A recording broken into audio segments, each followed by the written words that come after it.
Hello, everybody. Welcome to an unscheduled pop-up live. This is the whole point of the pop-up lives, is that they are completely unscheduled. And if I've suddenly got it in the mood to do some live modeling, this is what we're going to do. So what are we going to talk about tonight? We're going to keep it very brief, he said.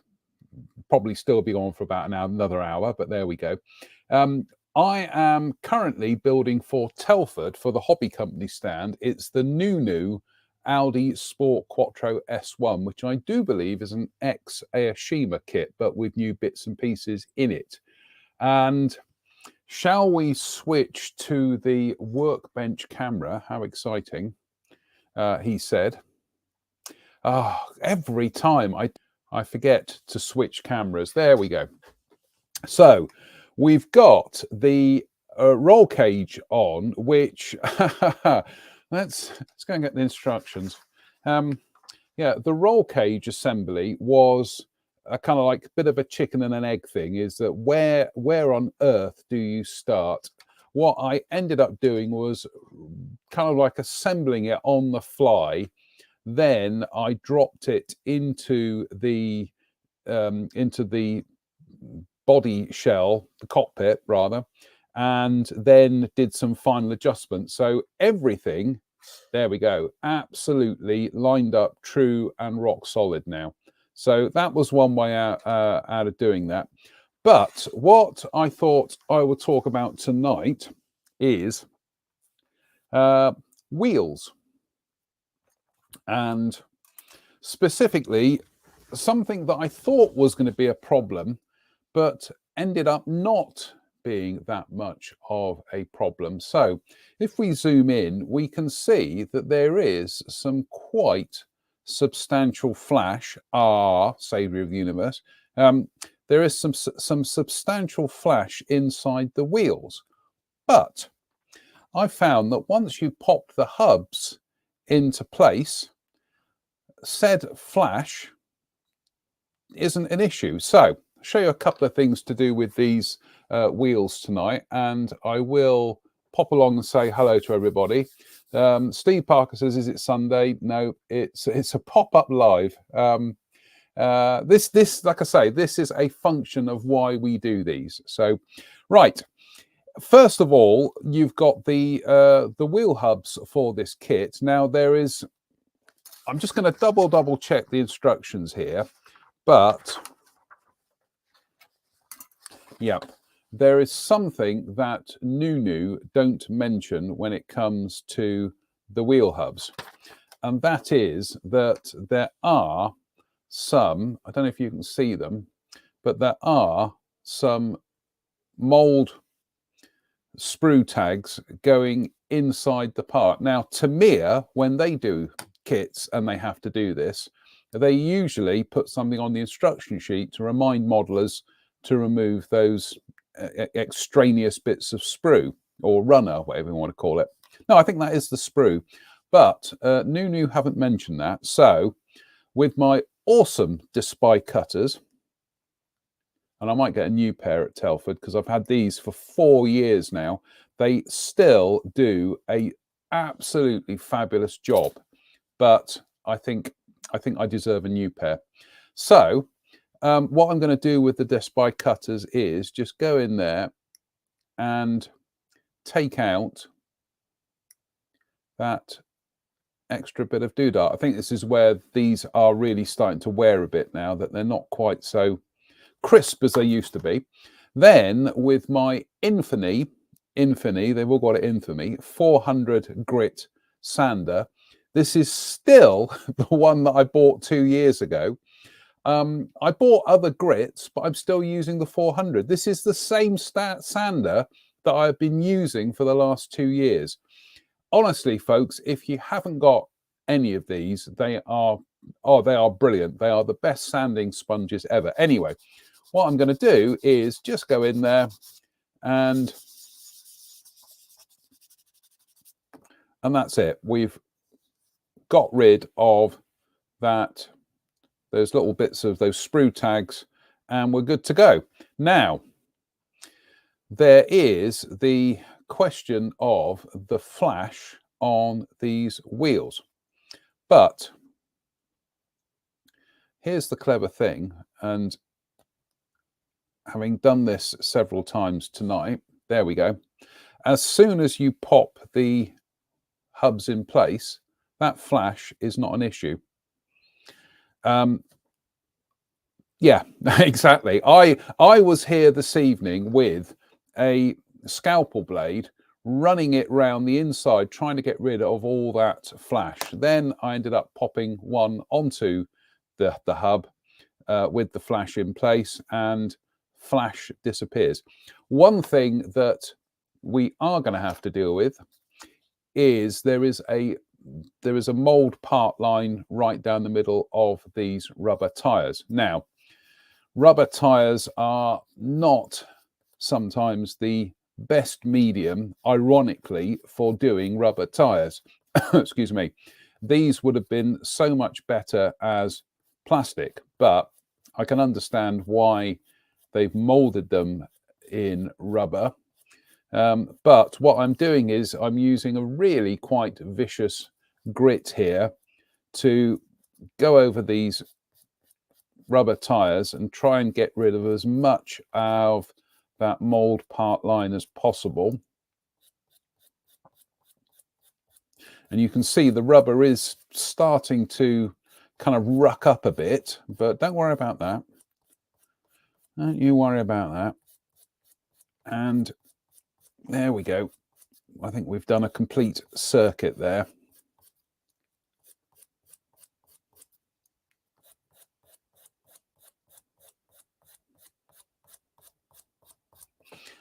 Right.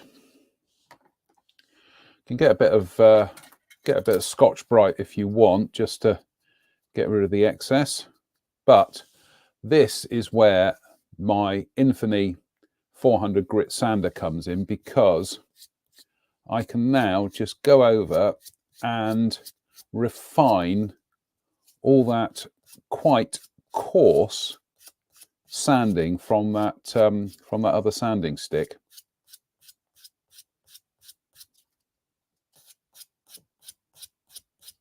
And all that kind of where the rubber was starting to kind of like peel up a bit, that goes completely. A little bit of Scotch-Brite just to tidy it up a bit. Yeah, I will work on these a bit more with the sanding sponge, but once they're in place, you really don't see that much of the tread anyway. So, hey ho. So, and again, there we can see that some really quite horrific flash on the inside. You think it's going to be an issue, but pop the hub in place, and what happens is it pushes the flash out of the way. So that's the last wheel that I have to deal with. There is a spare that goes in the back of the car, but I'm not going to go mad. Let's just zoom out a bit. There we go.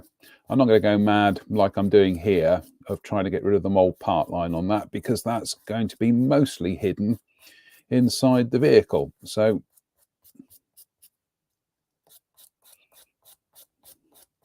I try to remember where I got this sanding stick from. This is an actual stick, and it's really quite coarse. I only ever use it for certain jobs, this being a very good example. But I will come to the comments in a minute, folks, so hang on in there. So like I say, I'm just getting rid of trying to get rid of as much of that mold part on as possible. And like I say, you can see how that rubber is really starting to kind of like build up a bit. It's starting to not peel, but what's the word I'm looking for? Find a word for me, folks. It's starting to build up on the surface. But using the 400 grit Infinity, it really takes off all that. See, there's a little bit there, but There we go. The 400 grit is getting rid of it, especially if we change direction as well. And there we go, a bit of Scotch-Brite. And job done. So there are my 4, oops, let's just tidies the workbench up a bit.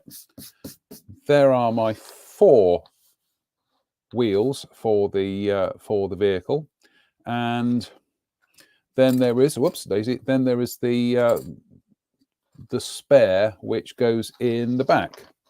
So again, if we have a look, we can see that there are some sprue gates have gone onto the edge of it, but again, just a little bit of work with the spy cutters, and we'll go in there and take that out.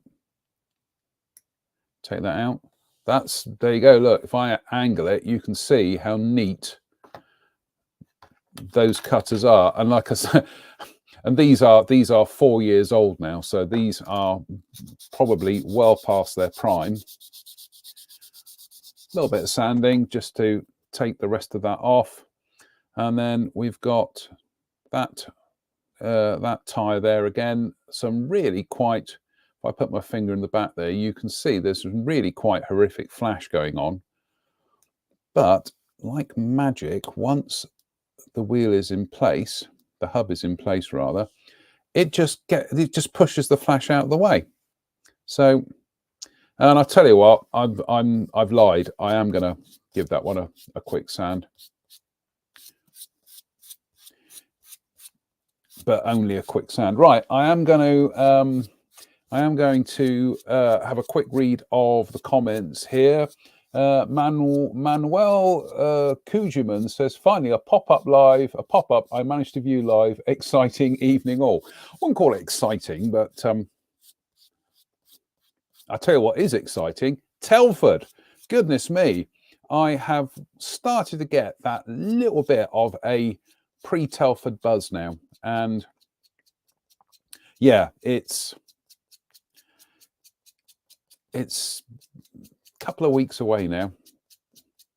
Got Halloween in there to get through first of all, but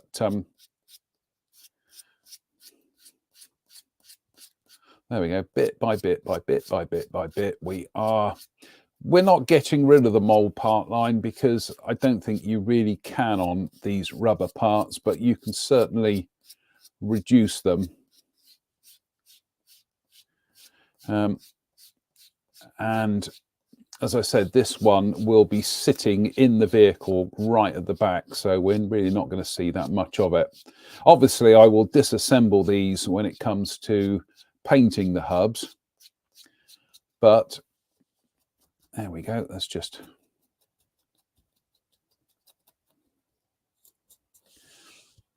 fine. Incidentally, if any of you out there have never got your hands on this, and it's a variant of Scotch Light or Scotch-Brite, one or the other, but I get it industrial kind of stuff from DIY shops and whatever. Absolutely, this is your best friend when it comes to modeling. I mean, over time they will start to kind of wear and become actually quite finer, but they are very good for just general cleanup, tidying up, you name it.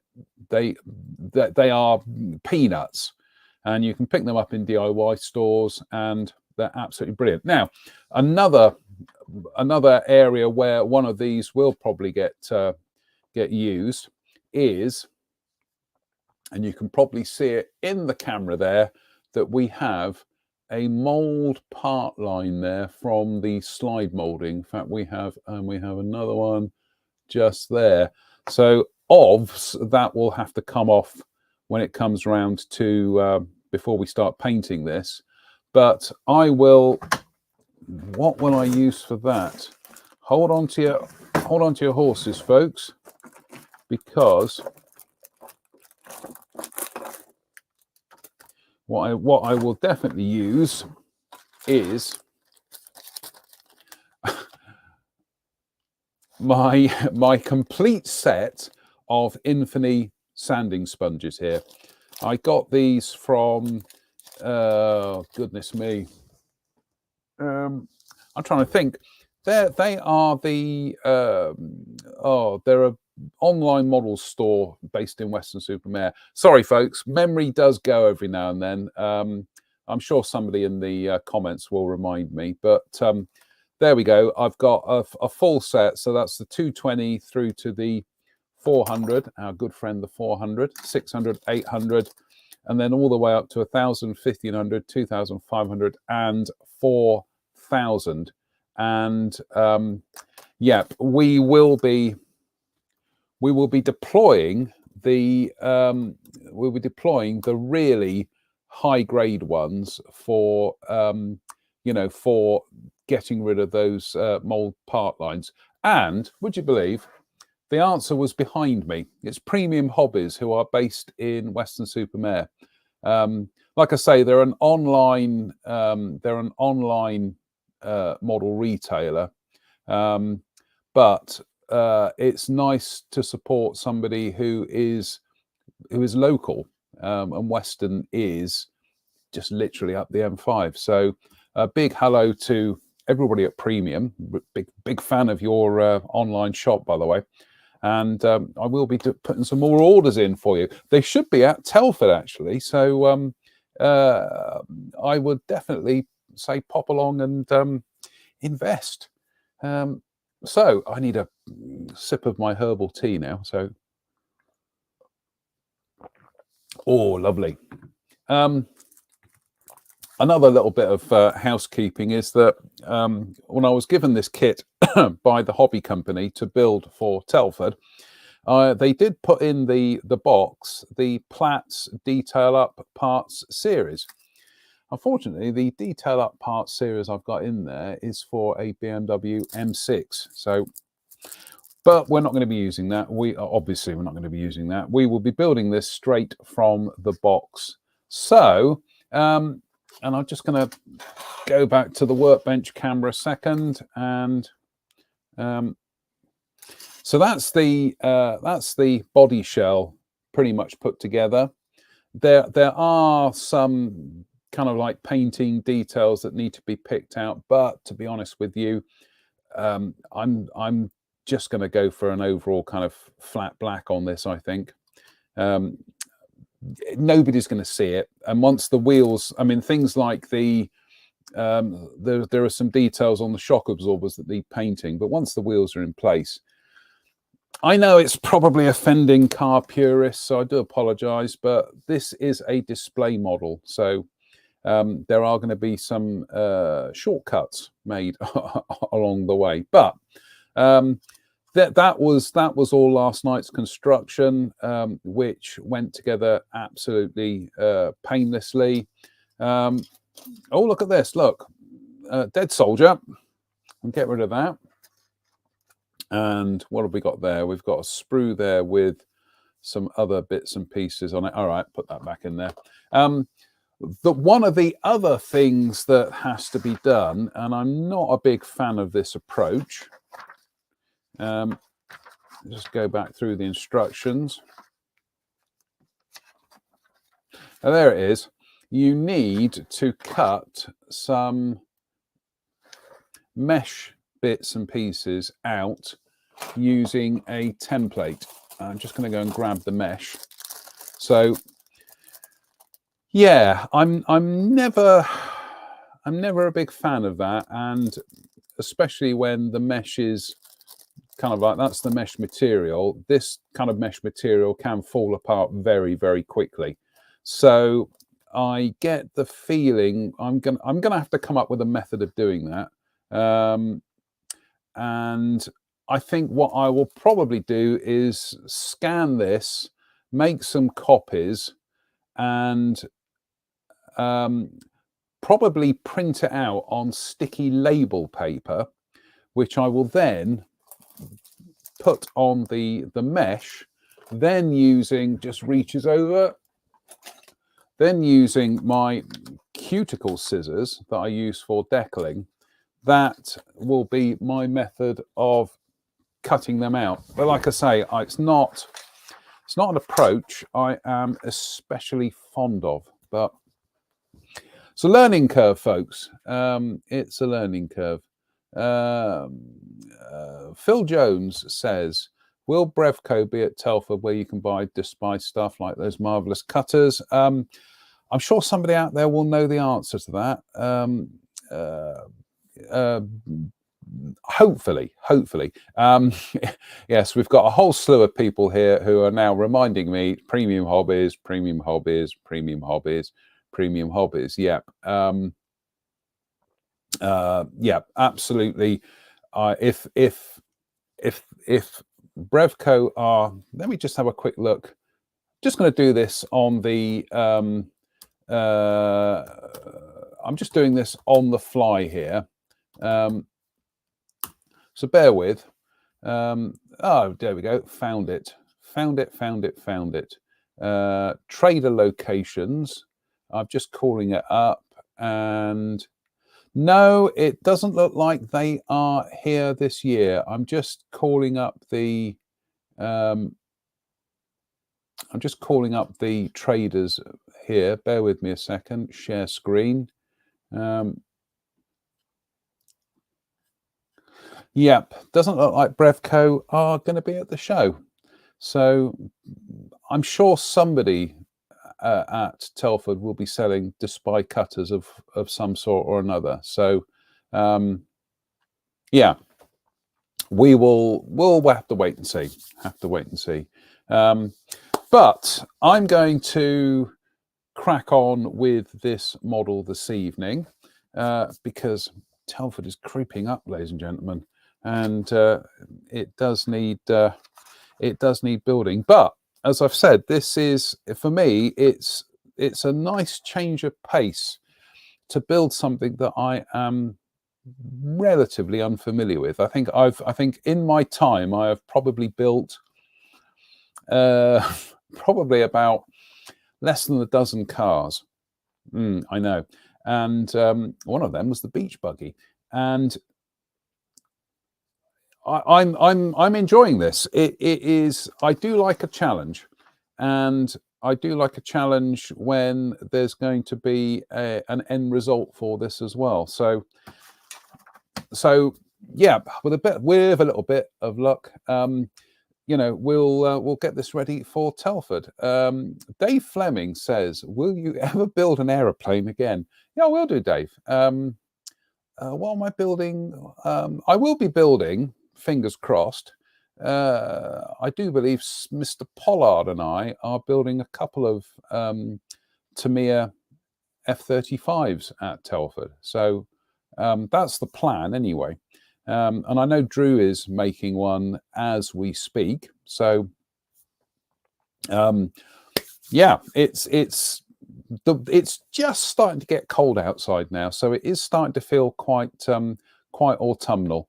So on that note, you people have got better things to do than watch a middle-aged man from the Midlands, from Dudley, blather away on the internet.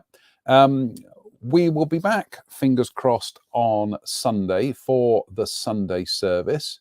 I might threaten you with another pop-up live between now and then, but I need to get on with some modelling. So until then, it just behoves me to say stay safe, stay out of trouble, and with a bit of luck, we'll see you on Sunday. So until then, bye for now.